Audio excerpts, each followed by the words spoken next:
Pós-graduação também em História, que é sobre o Teodoro José Papa, o Padre Gonzales e o Frei Boaventura, divergências entre o Espiritismo e a Igreja Católica em Ribeirão Preto. Para começar, coloquei primeiro sobre o meu trabalho. O primeiro capítulo eu falei o contexto histórico do Allan Kardec, o surgimento da doutrina espírita na França, a questão da Revolução Francesa, o socialismo utópico, que ele dialoga com Comte, com Rousseau também. No segundo capítulo, eu falei sobre o Espiritismo nos textos oficiais católicos, onde aparece o Espiritismo nas encíclicas papais, nas cartas pastorais e nos boletins diocesanos. Todo esse material eu utilizei do Arquivo Público Histórico daqui de Ribeirão Preto, que tem um material bem extenso sobre catolicismo, enxergando o Espiritismo. O último capítulo que eu falei sobre esse debate entre o Teodoro José Papa e o padre e o frei. A primeira polêmica, pode passar, foi primeiro o Teodoro José Papa, para apresentar ele. Ele era um imigrante italiano que chegou no Brasil em 1914, em Ribeirão Preto em 1918. Ele foi um dos espíritas no começo do século XX que teve muita... apareceu muito aqui em Ribeirão. Ele faleceu recentemente, em 2004, e ele estava à frente da unificação kardecista, do Centro Espírita Eurípides Barçanufo. E pode passar. Ele aposentou-se em 68, depois trabalhou exclusivamente com o movimento espírita. E tem um destaque também que eu acho interessante, que ele fundou o Teatro Experimental Eurípides Barçanufo, que foi registrado na Sociedade Brasileira de Autores Teatrais. Ele escrevia muitas peças teatrais aqui em Ribeirão, inclusive apresentando no Teatro Carlos Gomes, sobre o Espiritismo. E essa primeira, o Teodoro José Papa e o Padre Dionísio Gonzales. Isso aconteceu em 1937. O primeiro artigo do padre contra o Espiritismo que eu encontrei foi em 6 de agosto de 1937, no jornal Diário da Manhã, no qual ele afirmou que a doutrina é uma pseudociência experimental. O padre Gonzales começa a fazer vários artigos no jornal Diário da Manhã atacando o Espiritismo. Nisso, pode passar, por favor? A partir de outubro, esses artigos começam a ter esse nome, Pílulas Anti-Espíritas. Todo dia saía esse artigo no Jornal Diário da Manhã. Então, desde agosto, eu fui acompanhando até o fechamento desse artigo. O padre Gonzales começou suas discussões com os espíritas, o Tomás Novelino de Franca, o Carlos Embassai do Rio de Janeiro e o Matos Júnior de Jacareí. Pode passar. Foi apenas em 2 de dezembro de 1937 que o Teodoro Papa foi citado no artigo do padre. Até então, ele só dialogava com esses outros espíritas. Aí ele cita o Teodoro Papa nesse artigo, que eu coloquei a primeira vez. Bom polemista arranjar os adeptos de Allan Kardec em Ribeirão Preto. Após estarmos há mais de 3 meses emaranhados em plena polêmica sobre espiritismo, aparece esse intonso tira-linhas, que é o senhor José Papa, certo nada papista, armado com velhos arcabuzes de preconceitos refratários. Uma pergunta: quem é o senhor Pipa ou Popa para dar diplomas de competência ou carapuças de ignorância em assuntos que não são de sua alçada? Volte aos antros de luz mortiça, onde pontifica entre jagodes boquiabertos. Foi a primeira vez que ele cita o seu Papa. Aí depois, a resposta do seu Teodoro Papa foi publicada em 4 de dezembro no jornal A Cidade. Ainda ontem li a resposta que deu ao meu último artigo publicado no jornal A Cidade.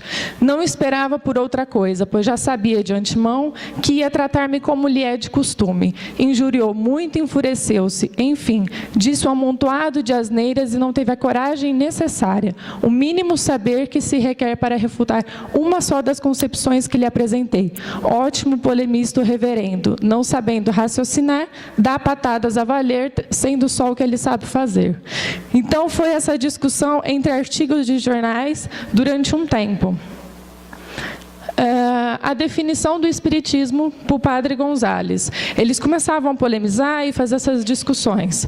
Para o padre Gonzales, o espiritismo não era ciência e muito menos religião, pois não há um mistério, porque a Igreja Católica prega que tem que ter um mistério, você não pode revelar tudo. O Teodoro Papa afirmava que é ciência e é religião. Aí eu busquei o Kardec para poder confrontar a resposta dos dois. O espiritismo é ao mesmo tempo ciência experimental e doutrina filosófica. Como ciência prática, tem a sua essência nas relações que se podem estabelecer com os espíritos. Como filosofia, compreende todas as consequências morais decorrentes dessas relações. Pode ser definido assim: o espiritismo é uma ciência que trata da natureza, origem e destino dos espíritos, bem como de suas relações com o mundo corporal. Então, o tempo todo eu quis trazer essa discussão deles em Ribeirão, mas o tempo todo buscando Allan Kardec, qual era a resposta dele para aquilo. O último artigo do Teodoro Papa foi no dia 24 de dezembro de 37, então ele ficou todo dezembro discutindo com o padre Gonzales. O último artigo do padre foi no dia 5 de abril de 38, mas aí ele já estava discutindo com o Souza Ribeiro de Campinas. Então, a partir de dezembro do último artigo do seu Papa, ele não discutiu mais com ele, foi com o Souza Ribeiro. O resultado da discussão: o padre apenas reafirmou as acusações da Igreja Católica. Ele ficou preocupado nesse bate-boca e nada além disso foi feito, apenas o bate-boca reafirmando o que a Igreja Católica sempre vinha afirmando desde o final do século XIX. Os motivos do padre Gonzales, que eu acredito: o movimento espírita estava tendo um grande crescimento nos anos 30 aqui em Ribeirão. Então, por isso, esse ataque. Ainda no livro do seu Papa, ele fala que depois dessa discussão, que termina em abril, o padre Gonzales foi afastado da igreja, não se tem notícia. Infelizmente, eu não achei nada sobre esse padre Dionísio Gonzales para saber que igreja que ele estava em Ribeirão, não pude encontrar nada. A outra polêmica: o Teodoro José Papa e o Frei Boaventura. O Frei Boaventura chegou em Ribeirão Preto em junho de 54 para uma série de conferências na Cava do Bosque. Infelizmente, eu também não encontrei o jornal de junho de 54 no arquivo público para saber por que ele veio, porque o seu Papa fala que ele veio por conta própria. Aliás, o bispo trouxe ele a Ribeirão, mas o Frei Boaventura fala que veio por conta própria. O Centro Espírita Eurípides Barçanufo, eles fizeram uma carta aberta ao bispo Dom Luiz do Amaral Mouzinho, fazendo um pedido, que eles só iriam a essa conferência do Frei Boaventura se tivesse 3 pessoas completamente imparciais, que organizassem o debate, e esse debate fosse dividido em 3 temas. Essa resposta da igreja não aconteceu, então o pessoal, o grupo, o movimento espírita não compareceu à conferência, porque um dia antes, no Centro Espírita Eurípides Barçanufo, uma médium disse que Eurípides Barçanufo estava lá e pedia para que eles não fossem à conferência bater de frente com o Frei, mas que respondesse às acusações via jornal. Então, foi o que eles fizeram. Então, o grupo espírita não compareceu e fizeram sua defesa pelo jornal Diário da Manhã. Aí o redator do Diário de Notícias entrou também no meio da história contra o seu Papa e fizeram essas discussões. O Teodoro Papa terminou suas respostas pelo jornal em 22 de junho de 54. O Frei Boaventura ficou aqui nessa... Acredito que pegou 19 de junho, essa semana de junho de 54, e as pessoas, os espíritas que foram nessas conferências, que falavam para eles: ele falou isso, aconteceu isso, aí o seu Teodoro Papa respondia nos jornais. Pode passar. O resultado da discussão: devido à polêmica gerada, os fundamentos e conceitos das duas doutrinas não foram debatidas, mas deixadas de lado, discutindo-se apenas o caráter dos envolvidos. A mesma coisa que aconteceu com o padre Gonzales. Perdia-se toda essa questão de vamos discutir as doutrinas, vamos fazer um diálogo. Não, discutia-se apenas o caráter deles. Você é isso, você é aquilo, você trabalha, você não trabalha, você vive de indulgências. Aí a vinda do Frei Boaventura nas palavras de Teodoro Papa, depois que ele foi embora. Aquela foi uma semana agitada em que a família espírita se movimentou. Nossa casa transformou-se num verdadeiro quartel-general. O entusiasmo invadiu muita gente, pois ganhamos com isso do proprietário da então emissora PRA7 um programa de 15 minutos e que ficou a cargo do professor Jaime Monteiro de Barros. Ele transmitia durante esse prazo verdadeiras mensagens de esclarecimento e de consolação. A semana passou, o Frei foi embora e o espiritismo saiu fortalecido. Esse Frei Boaventura, até o ano passado, eu encontrei ele ainda vivo, morando no Sul, com 90 e alguma coisa. Achei um e-mail que diz que é dele, entrei em contato, lógico, não falei que eu era espírita, falei que estava fazendo um trabalho, queria uma entrevista com ele.